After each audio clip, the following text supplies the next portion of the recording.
Mga pagbasa ng mga salita ng makapangyarihang Diyos, ukol sa paghahangad sa katotohanan. Paano hangarin ang katotohanan? 17. Pag-usapan natin ang isa pang halimbawa. Isang araw, pumunta ako sa isang bukid at nagkataon lang na ang mga tao roon ay namimitas ng peras. May isang taong nagdala sa akin ng iilan. Sa isang tingin ay nakita ko na medyo berde ang mga peras na ito at hindi pa gaanong hinog. Pero nakita ko ang taong namimitas ng peras na may hawak na peras na matingkad ang pagkadilaw at kinakain ito na sinasabi habang kumakain, "Kay tamis, napakasarap ng peras na ito." Itinabi niya ang mga hinog para siya mismo ang kumain at ang mga pinitas niya para sa akin ay halos puro hilaw. Isinasantabi ang usapin kung hinog ba ang mga peras o hindi. Ang taong namimitas ng peras ay hindi hangal. Araw-araw siyang nasa tabi ng mga puno ng peras na iyon at alam niya kung alin ang mga hinog at kung alin ang hindi. Nagkataon lang na pumunta ako roon at pinitas niya ang mga hilaw na peras mula sa puno at ibinigay ang mga ito sa akin. Sa katunayan, hindi ako mahilig kumain ng hilaw na prutas o prutas na malamig sa katawan, at lalo nang hindi ako makakain ng hilaw na prutas dahil sumasama ang aking tiyan. Pero binigyan niya ako ng mga hilaw na peras habang kumuha siya ng isang hinog na peras at kinagatan ito. Nag-iwan ng malalim na impresyon sa akin ang pangyayaring ito. Alam ko na kaya niyang tukuyin ang pagkakaiba ng mga hilaw at hinog na peras. Ipinapalagay niyang hangal ang iba at hindi nila ito malalaman at inisip niya, "Mabuti na ngang binigyan kita ng isang hilaw na peras. Binibigyan pa nga kita ng ilan.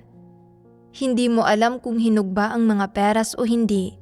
Wala kang ganyang kaalaman. Bagamat nangangaral ka ng katotohanan ng malinaw at lohikal, tiyak na iniisip mo pa rin na mabuti ako at tinatrato kita ng mabuti pagkatapos kong mamitas ng napakaraming hilaw na peras para sa iyo." Inisip ng taong gumawa nito na hangal ang iba at nasa partikular ay hangal ako. May anumang kamalayan ba siya sa kanyang puso nang gawin niya ang kahangalang ito? Wala siyang kamalayan. Inisip niyang naloko niya ang iba at na napakatalino niya. Matalino ba siya? Kung tunay siyang matalino, paano niya nagawa ang isang sukdulang kahangalan at wala pa rin siyang kamalayan?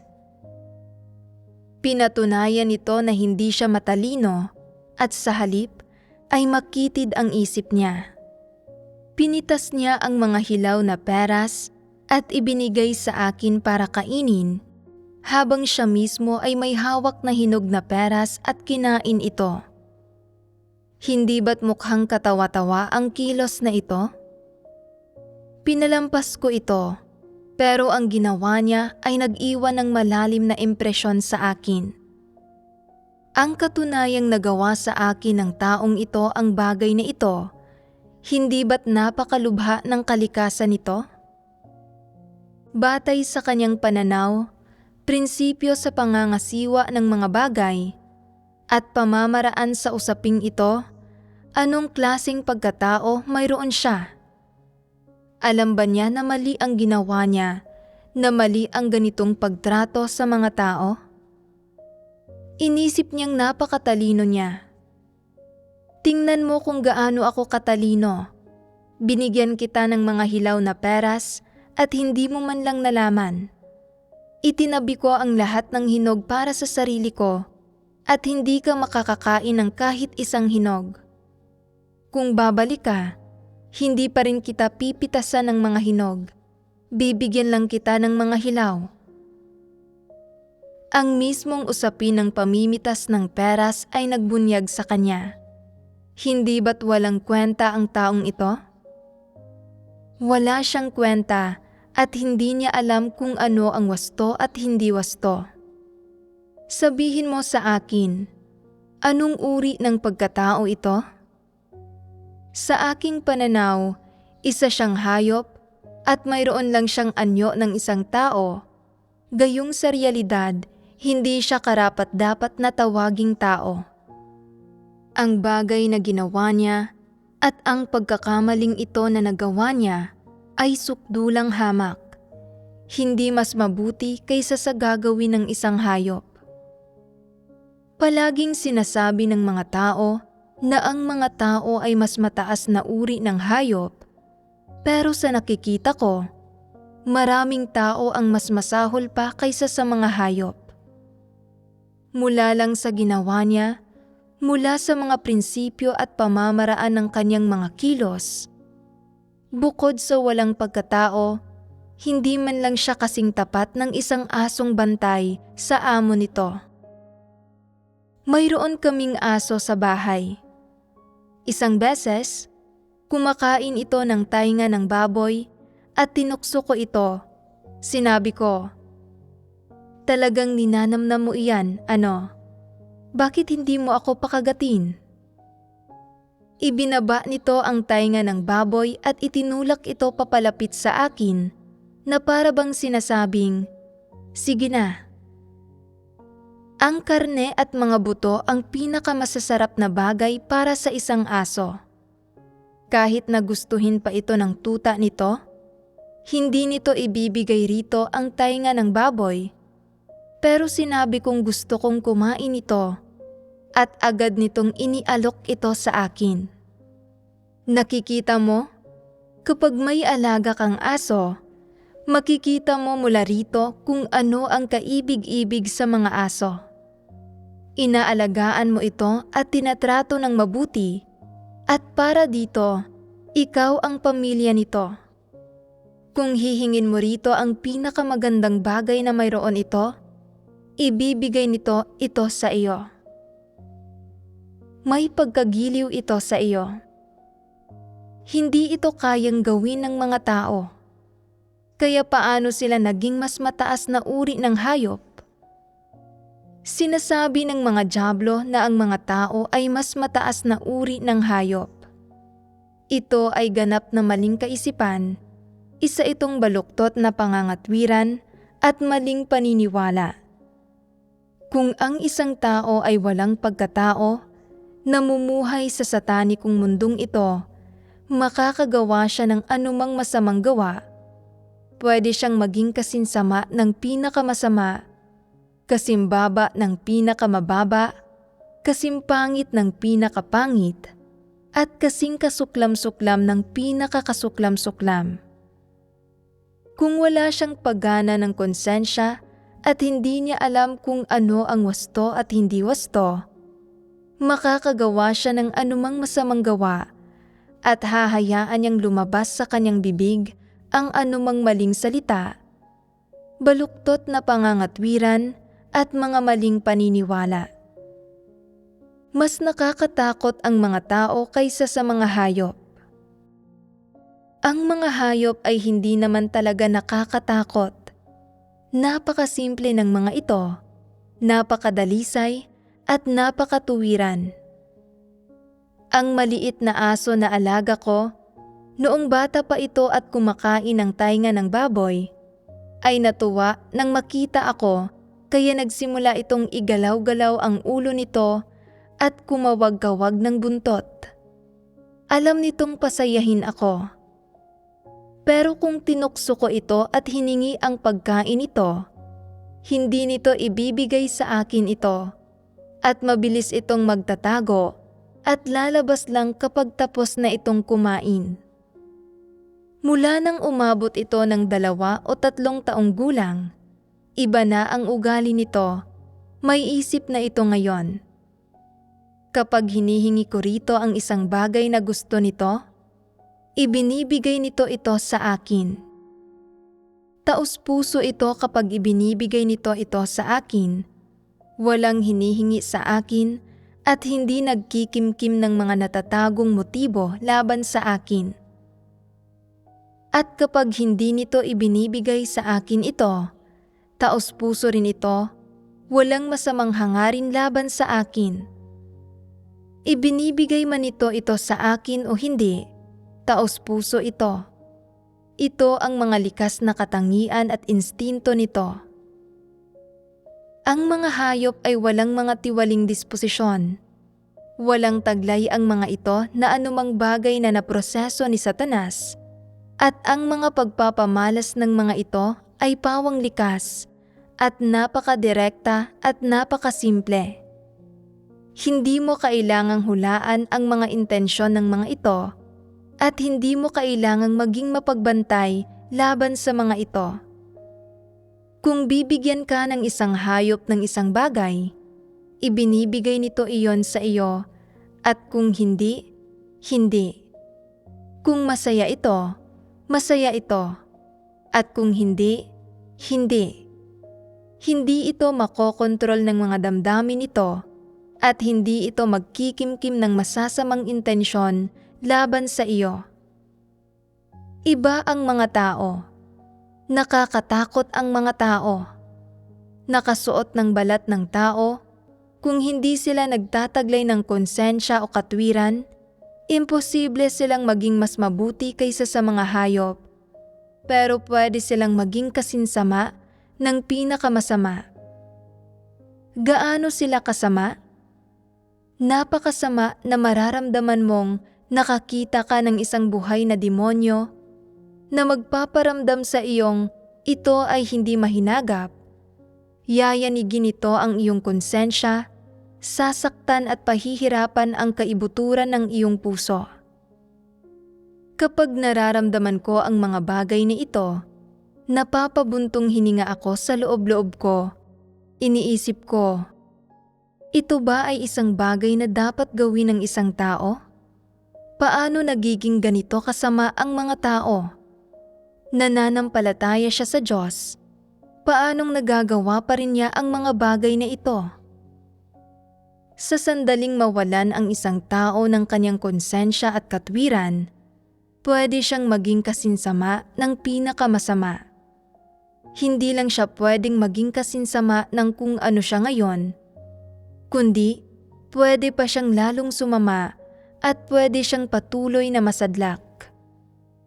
Ang hindi pagkaalam ng mga tao kung ano ang wasto at hindi wasto, ang simula ng pagkasadlak ng sangkatauhan, ang simula ng pagbagsak ng sangkatauhan. Kung hindi alam ng isang tao kung ano ang wasto at hindi wasto, wala siyang konsensya o katwiran, at sa gayon ay wala siyang pagkatao at posibleng mayroon siyang kalikasan ng demonyo. Anuman ang ibunyag niya pagkatapos o anuman ang isabuhay niya sa kanyang buong buhay, sa madaling salita, hindi siya matutubos, hindi siya kailanman matutubos. Kung ang isang tao ay walang konsensya at walang katwiran, sa tumpak na pananalita, walang pagkatao, kung gayon, hindi na siya maitutuwid at hindi na matutubos. Ganito talaga iyon. Kung hindi man lang niya alam kung ano ang wasto at hindi wasto, paano siya makakagawa ng anumang bagay na umaayon sa konsensya at katwiran? Katawa-tawa na imungkahi iyan. Ang ilang tao ay madaling mainggit at makipag-away. Kung ito ay pakikipag-away sa ibang tao, maaaring isipin mo na hindi gaanong malubha ang kalikasan nito. Pero ang ilang tao ay nakikipag-away sa akin. Kung gayon, sino ba talaga ang sinasampalatayaan ng mga mananampalataya sa Diyos na ito? Dahil sa katunayang kaya nilang makipag-away sa akin, nagiging malubha ang problemang ito. Hindi kailanman nakakalimot ang ilang tao kapag tinutukoy ko ang ilang problema nila. At pagkatapos ay pinagbubulayan nila kung anong paraan ang magagamit nila para makahanap ng magagamit laban sa akin at gumanti. Halimbawa, minsan kong sinabi sa isang taong tulad nito, "Lagi kang nagluluto ng napakarami, bakit hindi mo gawing sakto lang ang dami?" Pinag-isipan niya ito. "Sinasabi mong hindi ko tansyado ang dami ng pagkaing ihahanda. Hindi ba't ipinapahiwatig nito na hindi matalas ang isip ko, na sinasabi mong wala akong kwenta? Bakit hindi ikaw ang magluto kung gayon?" Pagkatapos kong magluto at may natira ding kaunti, nanahimik siya, pero sa loob-loob niya ay inisip niya, "Hindi mo rin pala kayang magluto ng sakto, ano? Nakahanap ako ng pagkakataong gumanti sa iyo. Inilantad mo ang problema ko, kaya ilalantad din kita." Palagi siyang sumusubok na humanap ng mga paraan para puntiryahin ako. Sinasabi ng ilang tao, "Nagtatanim ka ba ng sama ng loob sa sino mang pumupuntirya sa iyo?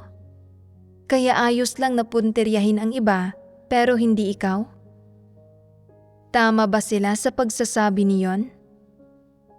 Sa isa pang pagkakataon, hiniling ko sa isang tao na ayusin ang mesa at sinabi niya, "Hindi naman ako ang nagkalat dyan." Sinabi ko, "Kahit hindi ikaw, pwede mo pa rin namang ayusin."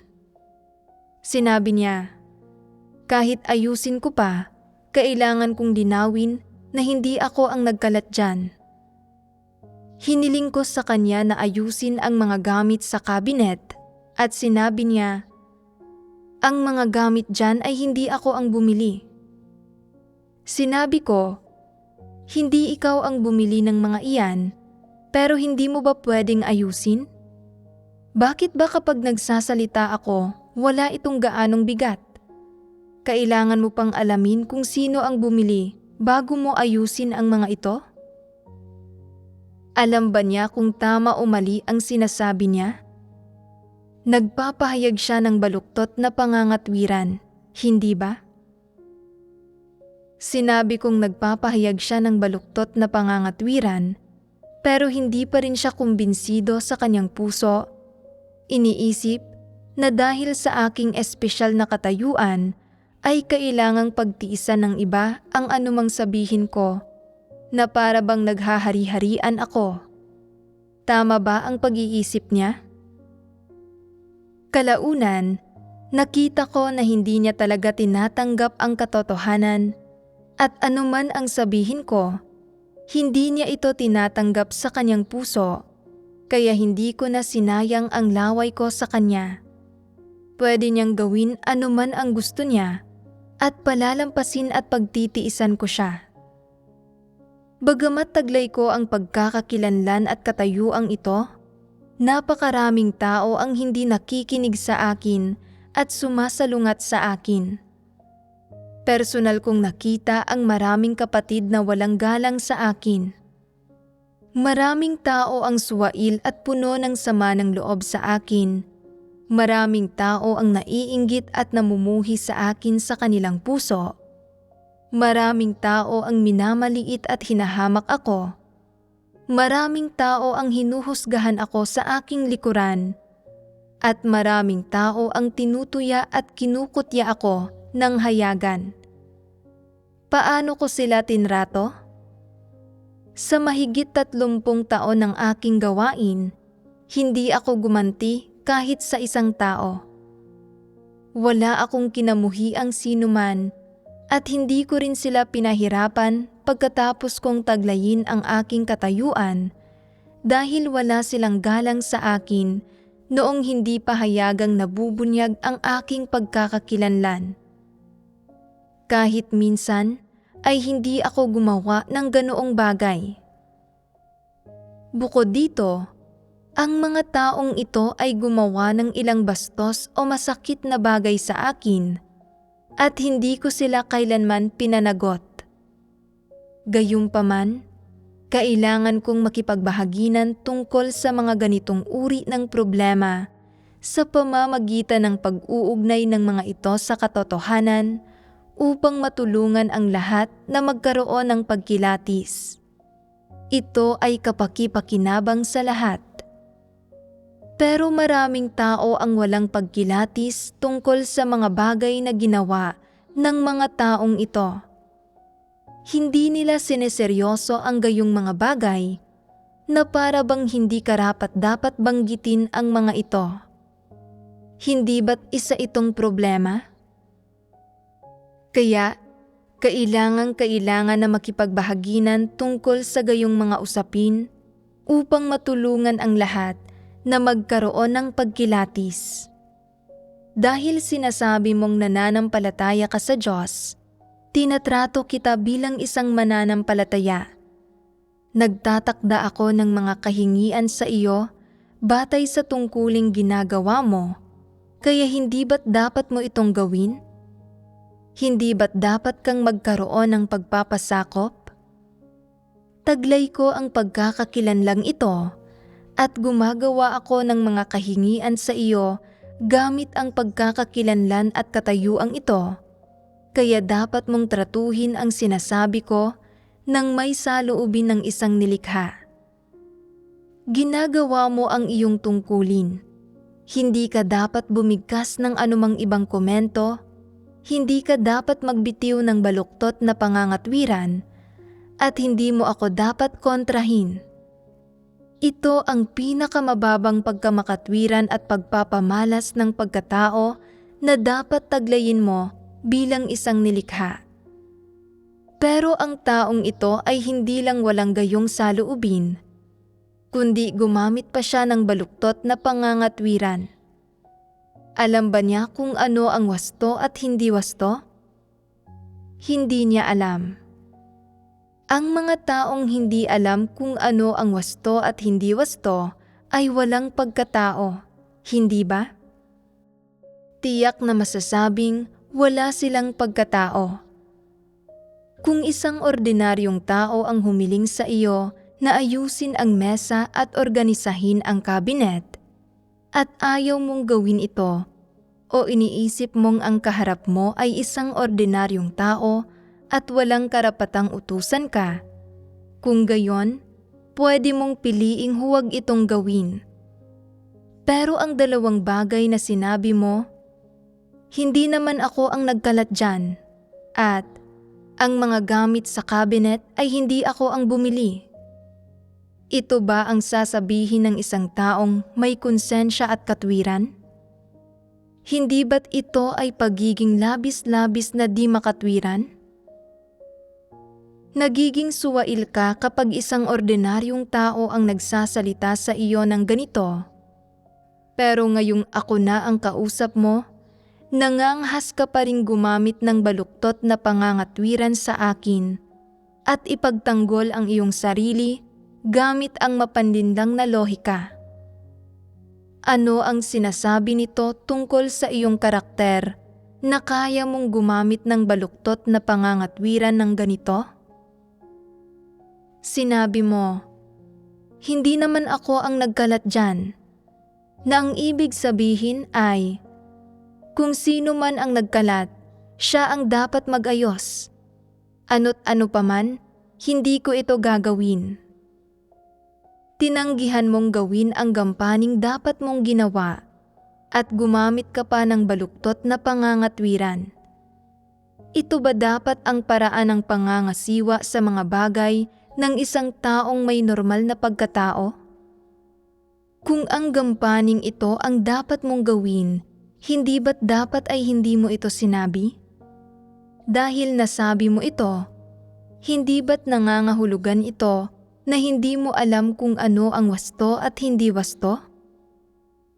Upang tumanggi at hindi gawin ang bagay ni ito, ibinulalas mo pa ang iyong personal na galit, sinasabing hindi ikaw ang nagkalat, ni ang bumili ng mga gamit, kaya hindi mo ito aayusin. Gumawa ka ng mga palusot at gumamit ng baluktot na pangangatwiran para iwasan itong gawin. Hindi ba't masyadong baluktot ang iyong pangangatwiran? Hinayaan mong lumabas sa iyong bibig ang gayong baluktot na pangangatwiran at ginawa mo ito ng may walang kahihiyang kumpiyansa sa sarili at ng may pagiging dominante pa nga. Ang gayong tao ay hindi alam kung ano ang wasto at hindi wasto, hindi ba? Wala siyang pagkatao, hindi ba? Hindi dahil sa taglay ko ang pagkakakilanlan at katayuang ito at pinunteriya mo ako, kaya kita inilarawan ng ganito. Kahit pa ibang tao ang humiling sa iyo na gawin ito at tumanggi ka at sinubukan mong makipagtalo, bilang isang tagamasid, ganito pa rin ang magiging pagtatasa ko sa iyo. Dahil ang sinabi mo ay hindi naaayon sa pagkatao, ito ay mali. Ito ay baluktot na pangangatwiran, ito ay maling paniniwala at maling kaisipan. Hindi mo inisip na ito ay mali, at itinuring mo pa nga itong tamang pangangatwiran. Iyan ay sapat na para ipakita kung ano ang nasa loob ng iyong pagkatao. Hindi mo ito napigilan noon, at bigla mo na lang itong ibinulalas. Ito ay isang likas na pagbubunyag, at ang isang likas na pagbubunyag ay kumakatawan sa pagkatao at diwa ng isang tao. Bakit ko sinasabing kumakatawan ito sa diwa ng isang tao? Ang pagkikimkim mo ng gayong mga kaisipan at pananaw ay hindi isang bagay na pansamantala, at ang mga ito ay hindi naidulot ng isang bagay na sinabi ko. Sa halip, ang mga kaisipan at pananaw na ito ang iniisip mo na sa loob ng mahabang panahon, sa loob ng maraming araw at buwan. Dagdag pa rito, dahil ang ilang bagay ay hindi ayon sa gusto mo, nagkaroon ka ng mga kuro-kuro at napuno ang puso mo ng kawalang kasiyahan at pagsuway. Nawalan ka ng kontrol sa loob ng isang sandali at nalantad ang mga nilalaman ng iyong puso. Ano ang nalantad? Na wala kang konsensya at katwiran, at na ang iyong pagkatao ay masyadong masama, masyadong nakakatakot. Kung hihilingin mo sa nabanggit na tao na tanggapin ang katotohanan, hindi niya ito magagawa.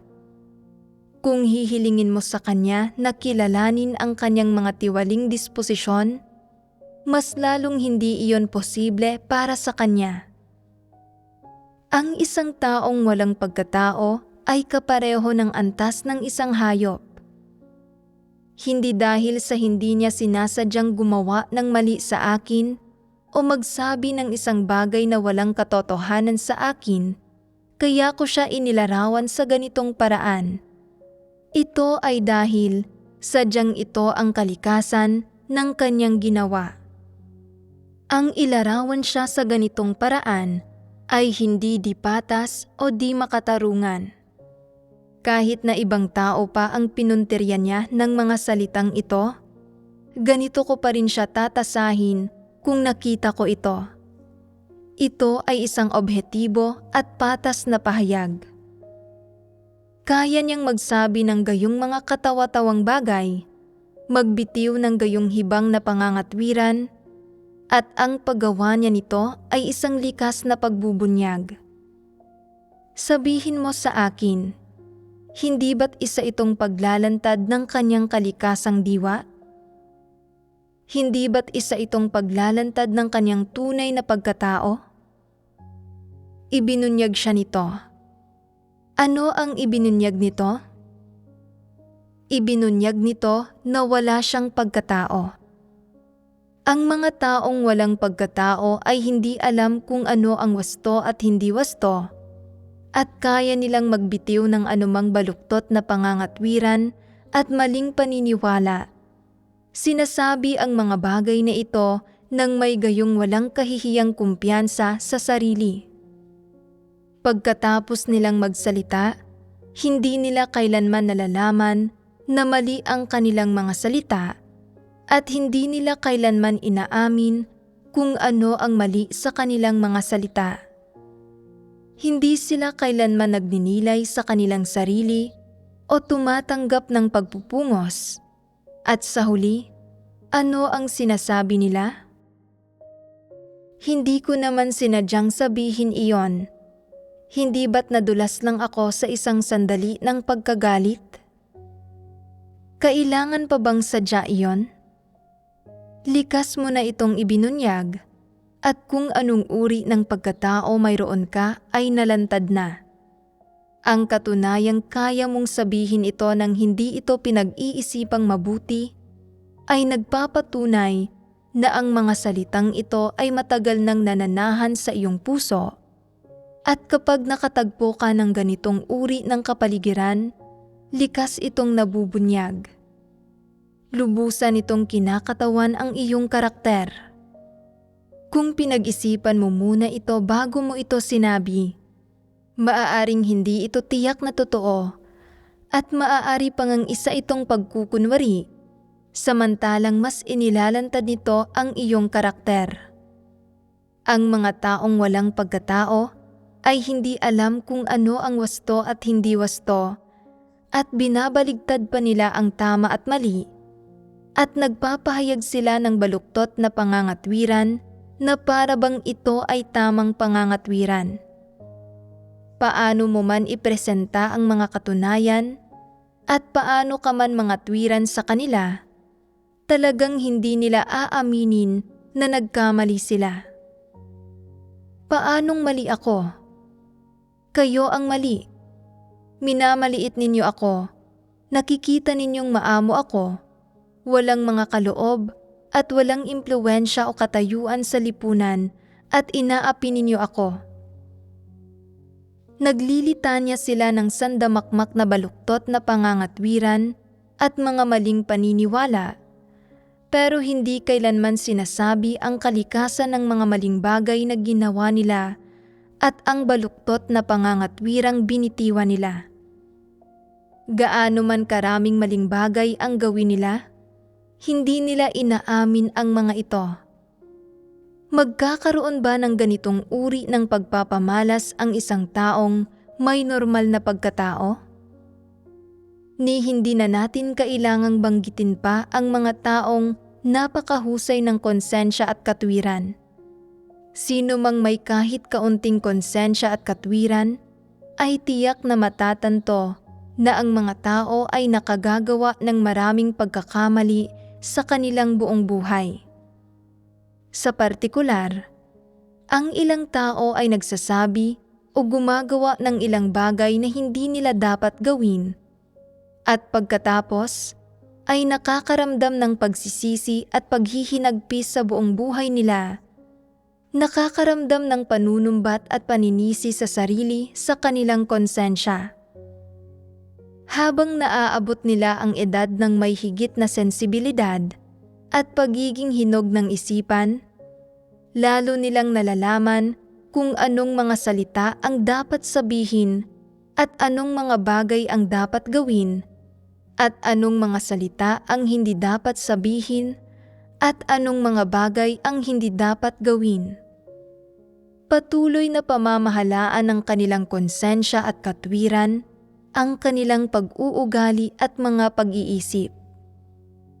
Lalo na kung kayang tanggapin ng isang tao ang katotohanan, pagkatapos niyang tumanggap ng ilang katotohanan, uunlad ang kanyang konsensya at katwiran sa isang positibong direksyon, at ang mga maling salitang dati niyang sinabi, ang mga pananaw na walang katotohanan na dati niyang ipinahayag, at ang mga maling bagay na dati niyang ginawa ay unti-unting patuloy na lilitaw sa kanyang isipan. Patuloy niya itong pagninilayan, pag-iisipan, at pagbubulayan, at pagkatapos ay hahanapin niya ang mga salita ng Diyos at ihahambing ang kanyang sarili sa mga salita ng Diyos. At lalo niyang mararamdaman na isa lang siyang ordinaryong tao, na marami siyang nagawang pagkakamali at nasabing maling salita, na marami siyang kaisipan at pananaw na walang katotohanan, at na marami siyang nagawang hangal, mangmang, at tunggak na bagay, at mga bagay na kinasusuklaman ng mga tao sa kanyang nakaraan. Nang hindi man lang ito tinitingnan mula sa antas ng mga salita ng Diyos at ng katotohanan, at sa pagtingin lang dito gamit ang pagkaunawang natamo ng isang tao mula sa maraming taon ng karanasan, kaya rin niyang patuloy na ibuod ang mga problemang ito sa kanyang pagkatao at ang mga pagkakamali at pagsalangsang na ito. Normal ito. At ito ang karanasan at mga natamo na dapat taglayin sa huli ng isang taong may pagkatao na alam kung ano ang wasto at hindi wasto, pagkatapos umabot sa isang partikular na edad at tumanggap ng ilang katotohanan. Pero yaong mga hindi alam kung ano ang wasto at hindi wasto, kahit na umabot pa sila sa edad na 60 o 70, ay nananatiling gayong mga hangal, mangmang at matitigas ang ulo na tao at hindi sila magbabago. Kung umaasa kang magbabago ang gayong mga tao, para ka na ring umaasang lilipad ang isang baboy. Sadyang hindi ito mangyayari kailanman. Ang gayong mga tao ay hindi kailanman magbabago dahil hindi man lang nila alam kung ano ang wasto at hindi wasto. Kung hihilingin mo sa isang taong hindi alam kung ano ang wasto at hindi wasto na tanggapin ang katotohanan, pinahihirapan mo siya dahil sadyang hindi ito abot ng kanyang kakayahan at hindi niya alam kung ano ang katotohanan. Imposible para sa kanya na tanggapin ang katotohanan. Parang sinasabihan mo ang isang taong colorblind na magpinta ng isang larawan.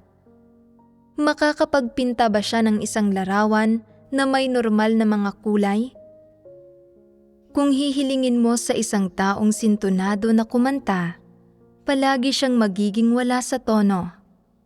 Paano man siya kumanta, hindi niya kayang kumanta ng nasa tono. Pero iniisip pa rin niya na ang kanyang pagkanta ay nasa tono at na ang iba ang wala sa tono. Hindi tama ang kanyang pamantayan sa pagsukat, kaya hindi niya kailanman malalaman kung ano ang wasto at hindi wasto. Nauunawaan na ba ninyo ngayon?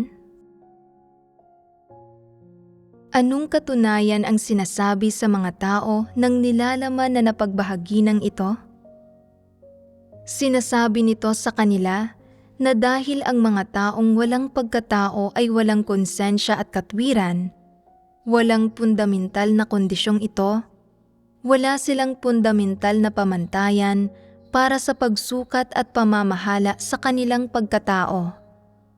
Dahil dito, ang kanilang mga pagpapamalas ay tila labis na kakaiba para sa mga may konsensya at katwiran. Palagi silang nagpapahayag ng baluktot na pangangatwiran at mga maling paniniwala at nagpapahayag ng mga pananaw na walang batayan.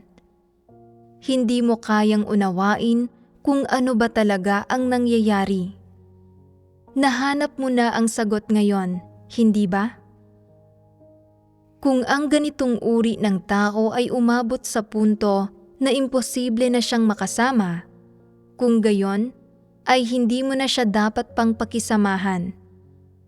Kung hindi pa siya umaabot sa puntong ito at kaya mo pa siyang pakisamahan sa isang katanggap-tanggap na antas, kung gayon, sikapin mong bawasan hanggat maaari ang pakikipag-usap sa kanya upang maiwasan ang pagkasuya.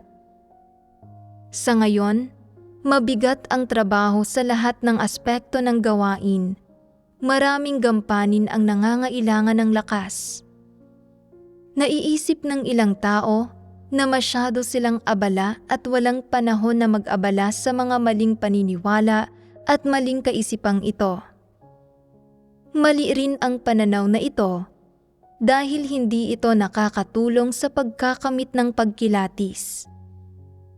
Kapag nakarinig ka ng isang maling paniniwala o maling kaisipan at nararamdaman mong may mali rito, dapat mo itong itala. Pagkatapos, hanapin mo ang katotohanan para makilatis mo ito ng malinaw at malaman kung ano mismo ang mali sa maling kaisipang ito. Kung magsasanay at magsasagawa ka sa ganitong paraan, magkakamit ka ng pagkilatis.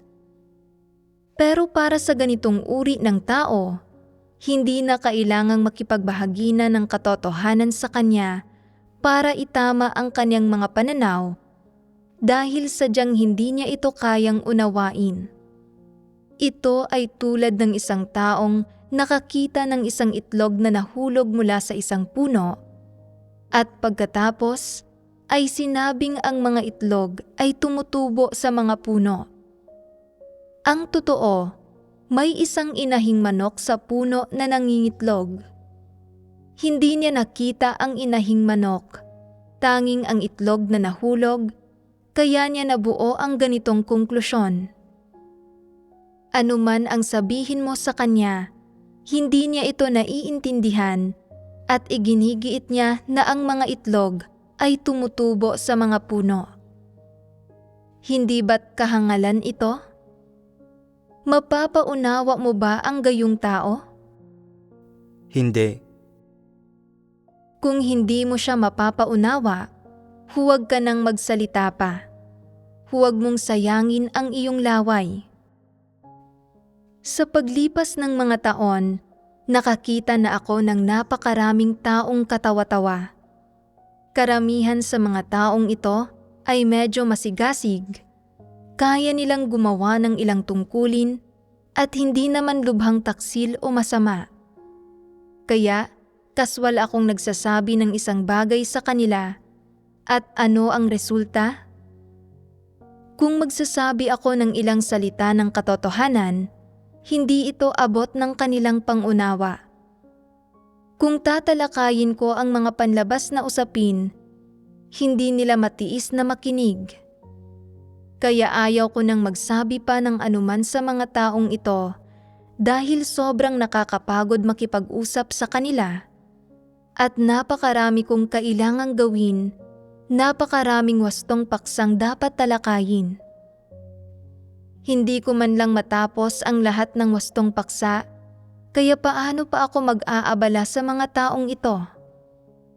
Ngayong nakapagbahagi na tungkol sa katotohanan hanggang sa antas na ito, maraming bagay na ang naging malinaw, nabunyag na ang mga totoong katunayan, at ang iba't ibang uri ng mga tao ay tunay na mabubukod-bukod ayon sa kanilang uri.